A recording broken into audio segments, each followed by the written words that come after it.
Kanjibhai Lallubhai Patel, shaper Patel ફળિયા. મારી ઉંમર 13 વર્ષ ચાલે. આજ સુધીમાં કોઈ દિવસ રેકોર્ડ રેલ આવી તેમાં 68ની આવી, 22ની આવી, છતાં આ રેકોર્ડ તોડી ગયો. અને 5 બુડી જાય એટલે 5 સાડા 5 ફૂટ જેટલું પાણી ઘરમાં થયેલું. હવે જાય તો કાંઈ જાય, બહાર ઘર કાચું. અને ભાકોર પાડને જીવ બચાવવા માટે અમે બાજુના ઘરમાં, કાકા ઘરમાં જતા રહેલા. કોંગ્રેસના રાજમાં કોઈ જાતનું કોઈ પેલું આના જેટલું પેલું થયેલું, પરંતુ આ ભાજપ આવી ત્યાં ત્યાં તળાવ બનાવ્યા ઝીંગાના, અને એને લીધે અમારે દરિયાનું મોડું બંધ કરી દીધું એ લોકોએ. એટલે દરિયાનું મોડું બંધ કીધું તો પાણી જવાનું કાં? આપણે મોડામાં દાંતો મારીને પછી ખા કરે તો કેવી રીતે ખવાય?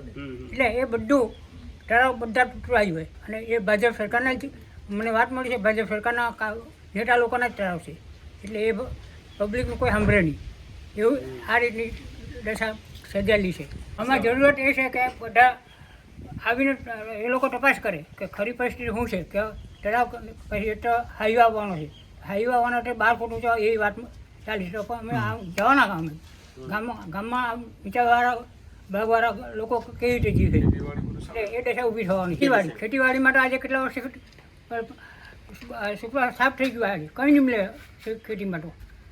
એટલે પાકનું નુકસાન અને માણાનું નુકસાન, ઢોર ઢાકર મરી ગયા, માણા મરી ગયા, ગાય બળદ ભેંસ બધું મરીને સાફ થઈ ગયું.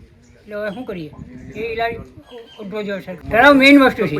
તળાવ આજે પહેલાં 20 ગામનું રેકોર્ડ હતો, 20 ગામ, આજે તો 25-30 ગામ થઈ ગયા. 25-30 નહીં દેખ્યું તે ગામમાં પાણી આજે જોવાનું મળ્યું, વાત મળી અમને.